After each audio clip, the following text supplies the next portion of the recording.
Olá, está no ar mais um Aliança da Soja, um programa que conecta o produtor rural com todos os elos da cadeia produtiva da soja, com muita informação e análise sobre os desafios e conquistas do setor.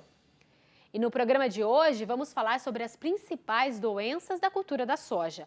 O fenômeno Laninha pode aumentar os casos de algumas patologias na safra de soja 21-22. Saiba então quais os cuidados para combater o mofo branco, oídio, ferrugem asiática e manchas foliares. E ainda no programa de hoje, a importância do manejo correto em cada região para evitar os prejuízos na lavoura. E vamos começar falando sobre a ferrugem asiática. De acordo com um levantamento do consórcio anti-ferrugem, na safra 2021 foram registrados 376 focos de ferrugem asiática no Brasil, aumento de 76,5% quando comparado ao ciclo anterior, com 213 casos. A doença é considerada uma das mais severas na cultura da soja. Para tentar frear o avanço da ferrugem asiática no Rio Grande do Sul, o estado adotou o vazio sanitário, que é o período em que não pode haver plantas de soja vivas na lavoura. A medida entra em vigor a partir da safra 22-23, com data a ser definida. Mas já para este ciclo, foi determinado o período de descanso do solo entre 13 de julho e 10 de outubro. O plantio começou em 11 de outubro e vai até 28 de janeiro.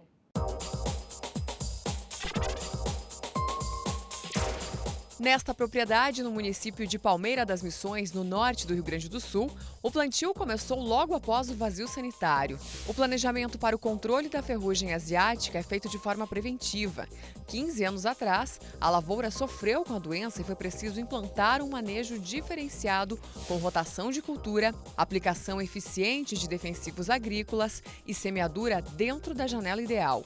Com a doença controlada, foram destinados 1.720 hectares para a cultura.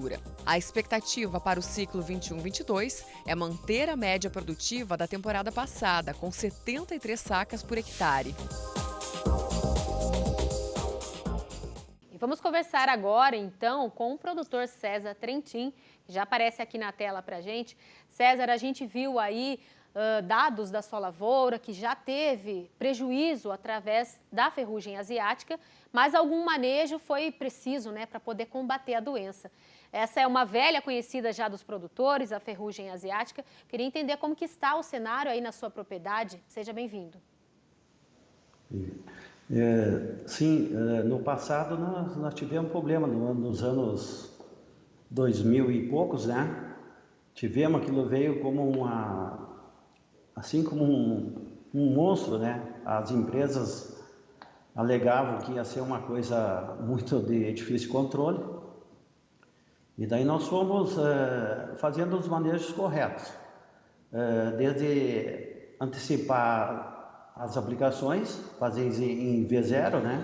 Logo depois do plantio, depois da emergência do soja, e foi melhorado as aplicações, foi mudado de equipamento, botado bico cônico, foi usado aplicações noturnas.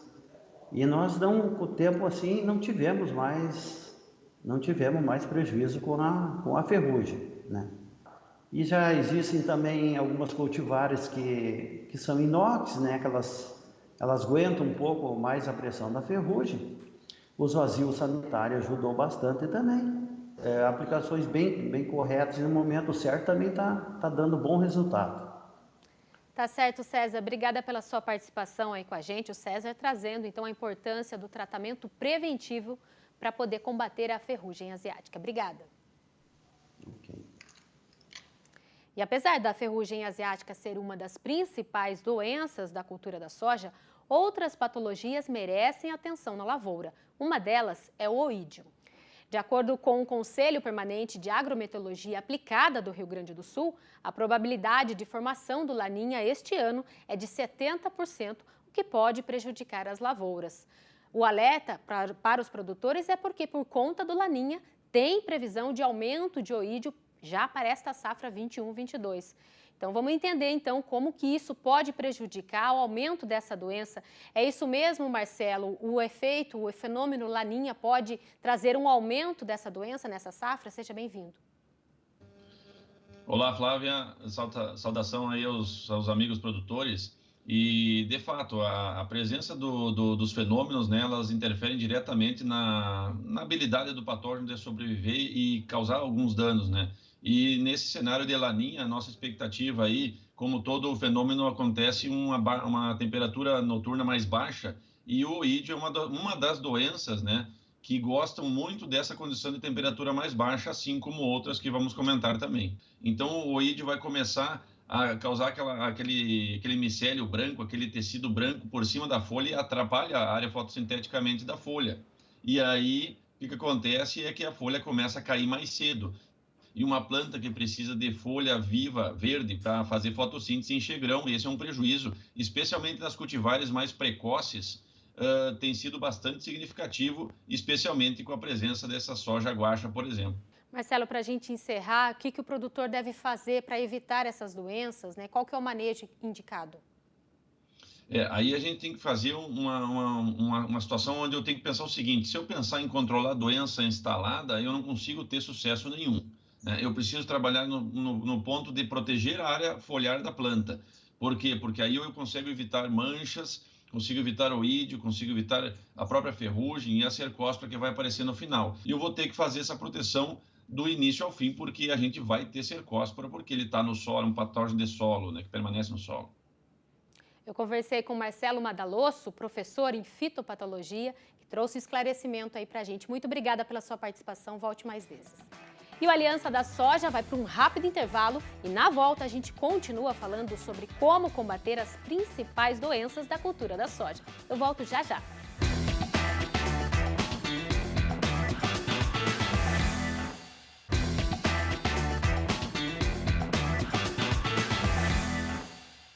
O Aliança da Soja já está de volta e agora vamos ampliar o tema sobre as principais doenças da soja. No bloco anterior, falamos sobre uma velha conhecida dos sojicultores, que é a ferrugem asiática, e ainda sobre oídio. Agora, neste bloco, vamos falar das manchas foliares. E sobre esse assunto, vamos conversar com Nédio Rodrigo Tormen, que é diretor técnico da região Centro-Norte do Instituto Fitos. Ele já aparece aqui na nossa tela, né? A gente conversava então no bloco anterior sobre algumas doenças, como por exemplo a ferrugem asiática, que a gente sabe que já é uma velha conhecida dos produtores, mas algumas pesquisas mostram aí uma preocupação também com o avanço das manchas foliares. Eu queria que você explicasse para a gente qual que é o cuidado que o produtor deve ter na lavoura e como identificar essas manchas. Seja bem-vindo. Obrigado. Olá, Flávia. É uma satisfação estar aqui com vocês. Certamente, ainda hoje, quando se faz a pergunta diretamente ao produtor rural sobre qual a doença mais importante, em boa parte das respostas aparece a ferrugem asiática, até pela agressividade que ela tem, sendo a doença mais agressiva aí quando está presente, né? Mas nos últimos anos, principalmente aí nas últimas 5, 6 safras, os levantamentos que nós temos feito de perdas nas lavouras, eles têm mostrado uma importância cada vez maior das manchas foliares, né?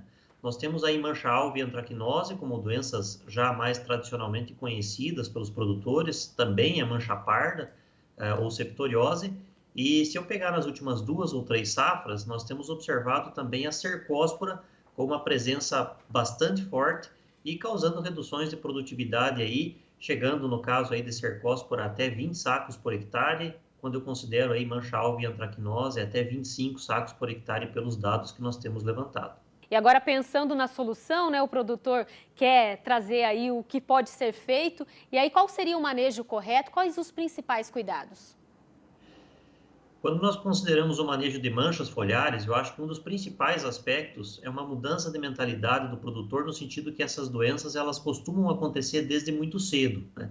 São doenças que sobrevivem, o fungo causador dessas doenças, ou os fungos causadores, eles sobrevivem na palhada e eles são disseminados também através das sementes. Então, as práticas de manejo para as manchas foliares em geral, elas incluem desde a rotação de culturas, a manutenção de palhada, especialmente de gramíneas sobre o solo, utilização de sementes de boa qualidade, o tratamento dessas sementes para que você consiga eliminar algum fungo que eventualmente está infectando essas sementes, e também a questão da proteção de parte aérea com a aplicação de fungicidas. Então, todas essas práticas, em conjunto com a genética das cultivares de soja que eu estou utilizando, e em conjunto com as condições de ambiente de cada safra, que nós não controlamos, elas vão dizer aí se eu tenho uma pressão maior ou menor das manchas foliares nas nossas lavouras. Tá certo, Nédio. Muito obrigada pela sua participação aqui com a gente no Aliança da Soja, trazendo aí a importância também da pesquisa para a cultura da soja. Obrigada, volte mais vezes. Muito obrigado. E vamos avançar no tema sobre as doenças que prejudicam a lavoura de soja. Outro cuidado para esta safra 21-22 é com o mofo branco. E para falar sobre esse assunto, eu converso agora com o Ricardo Brustolin, que é engenheiro agrônomo, também consultor, produtor e também, claro, especialista em manejo de mofo branco. Então, eu já queria aproveitar aí toda a sua experiência para explicar para a gente um pouquinho o porquê da preocupação desta doença para essa safra 21-22. Esse efeito do fenômeno El Niño pode refletir, por isso essa preocupação? Seja bem-vindo. Olá, Flávia, a todos os ouvintes do Canal Rural. É um prazer estar aqui no programa Aliança da Soja para falar desse tema tão importante para os produtores de soja do Brasil. O mofo branco da soja é causado por um fungo chamado Sclerotinia sclerotiora e tem ameaçado muitos produtores em todo o Brasil, podendo causar danos acima de 70%, Flávia.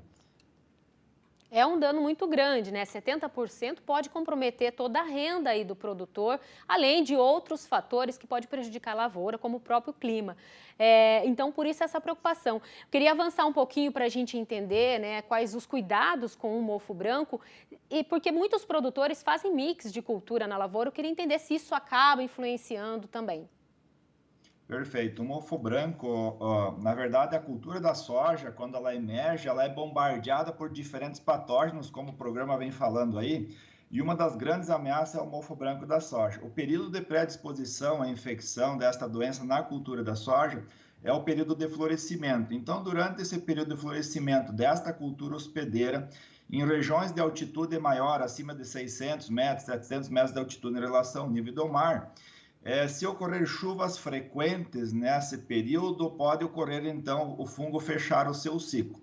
Então, você falou dos mix de cobertura, as culturas hospedeiras. Tudo que rodar durante as safras no plano de áreas de cultura dos produtores, ou quando rodar nesse plano de áreas de culturas hospedeiras, como nabo forrageiro, canola, o feijão safrinha nos pivô, enfim, o próprio algodão, todas essas culturas favorecem o fechamento do ciclo do mofo fora do período do desenvolvimento da soja, né, entre safra.